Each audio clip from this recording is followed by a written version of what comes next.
Good evening and thank you for joining us for KREM 2 News at 6 tonight. I'm Mark Hanrahan. And I'm Whitney Ward. It's good to have you here. Let's get right to it because by this time tomorrow, the entire inland Northwest will be covered up in up to 8 inches of snow or more. We're going to get a live look at how road conditions are faring here in just a few moments. First, though, we want to get right to what we can expect tonight and tomorrow because this absolutely could be the biggest snow event in the inland Northwest that we see all season. Let's get straight to meteorologist Tom Sherry. Tom, let's break it down. When does the snow arrive here in the inland Northwest? We think it's going to start late tonight, so computer modeling is suggesting between 11 p.m. and say midnight. It's going to be an overnight snowfall, and then it will continue falling at times through Thursday as well. So that heavy snow, as you can see, developing to how much snow? How about 6 to 8 inches of snow, and that's in the valley locations.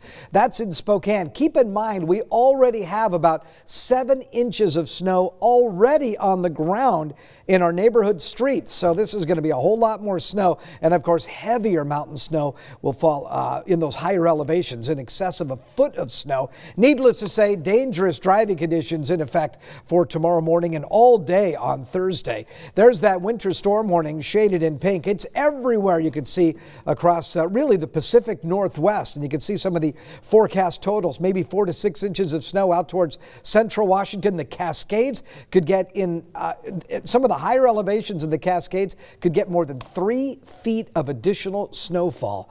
Right now we're at 23 degrees, not much in the wind department. Friday will become windy, but not now. Look at the snow. Has already begun to fall out towards central Washington and in the lower Columbia Basin, slowly but surely edging its way towards us.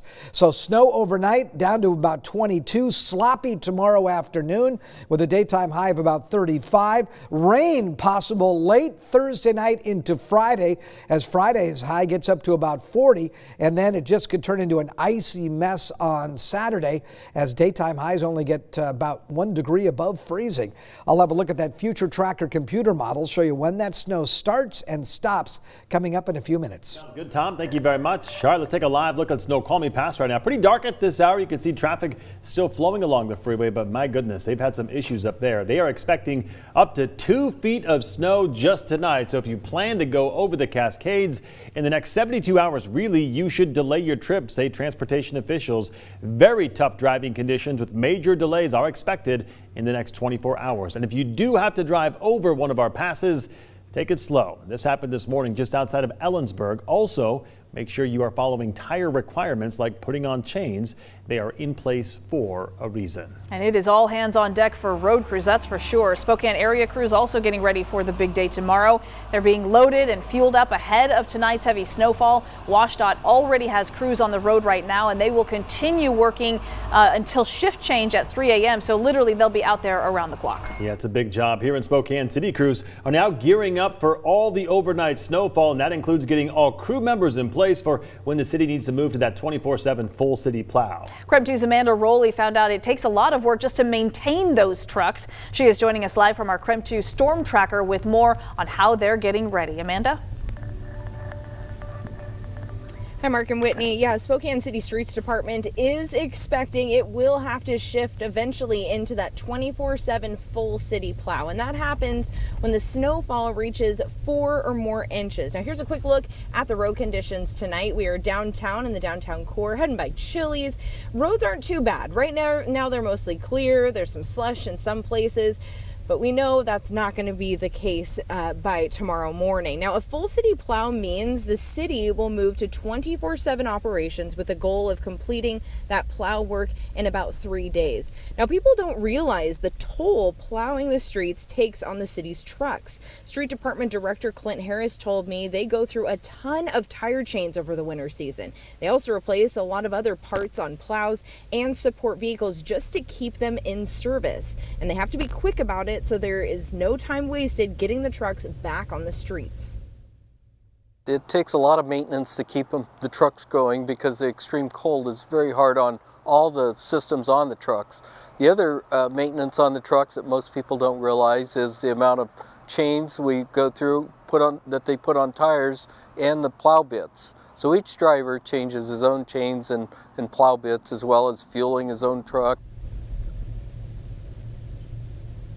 Now, he says each driver typically does maintenance or changes their chains every shift. I couldn't believe that when he told me. Now, when you hit the roads tomorrow morning, city crews will have plowed main arterials and hills, and once they move into a full city plow, you can track their progress on the City of Spokane's website. Now, here coming back out, the roads are pretty clear right now, as I mentioned, but of course that's not going to be the case tomorrow. Of course, it's always important to make sure that you're giving yourself extra time to get where you need to go for your morning commute, and take it a lot slower, giving yourself that space between you and the car in front of you. Reporting from KREM's Storm Tracker, Amanda Rowley, KREM 2 News. Lots of good reminders there, Amanda. Thank you very much. And of course, don't forget that Spokane is built all around hills, which means you need to take this storm seriously and be ready for tomorrow. Yeah, so here are some tips to help you tackle those hills tomorrow. If you have no choice to avoid those hills, you should, or if you have a choice, you should avoid them. But if you must take the hills, be confident in your approach, we're told by the experts. Start with a bit of acceleration before you reach the hill, and don't try to power up it. So once you're on that hill and you hit the gas hard, you'll just find your wheels spinning. The biggest takeaway, make sure you have enough initial speed. Otherwise, you won't get up the hill. Yeah, don't stop halfway up. That's never going to work. Idea, right? Just over the state line, Coeur d'Alene is also getting its plows ready for this heavy snow. Those crews started earlier today, checking all the equipment and laying down ice melt to get rid of the ice that is already there. In Coeur d'Alene, they do start plowing with 3 inches on the ground, but we're told they're already planning to conduct a full city plow. Just know that it could take some time before they get to your neighborhood. Keep in mind that arterials, collectors, and hills are our first priority. If we get up to 8 inches and we have to plow those more than once, we do not start in our residential neighborhoods until the arterials and collectors are in good shape. Guilty. So they are asking you to do your part as well, and this is important.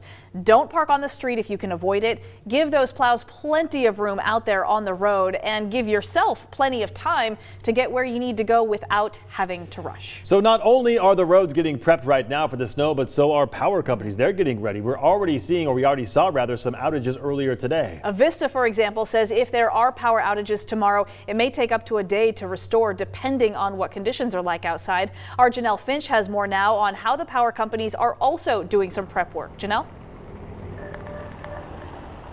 That is right. We know that with heavy snow can come the potential for power outages. And like you said, even today, Avista crews were out in North Spokane and Colville responding to outages. And they say by tomorrow, many communities could be experiencing the same. Avista is preparing for heavy snow through Friday. Crews will not be able to provide estimated outage restoration times until the snow has stopped. Customers can use outage maps to see what communities are without power, but here's how you can be proactive during an outage. First, notify your power company immediately, whether through an app or online. Charge your portable batteries and put fresh batteries in flashlights. Turn on a porch lamp or light to alert when power is restored. Avista also told me that snow-related outages are different from other weather-induced outages. For example, snow can bring down the trees into power lines, causing an initial outage. But then, after the snow melts, the limbs of the tree can jump back into the power lines, causing another outage. Avista crews are ready to respond to outages as they occur in their system. In Spokane, Janelle Finch, KREM 2 News. All right, Janelle, thank you very much. It's a lot to keep track of, and we want to make sure that you are up to date. So we have an hour-by-hour forecast for you. We have school closures and delays that we're keeping track of. So for all of that, just text the word SNOW to 509-448-2000. We'll send that link right to your phone. All right, still to come tonight, Governor Jay Inslee gave an update tonight on the state's response to Omicron, why he says new restrictions are not part of his plan. Plus, our snow coverage continues. We'll see how Spokane County is prepping for the road and the snow later in the broadcast.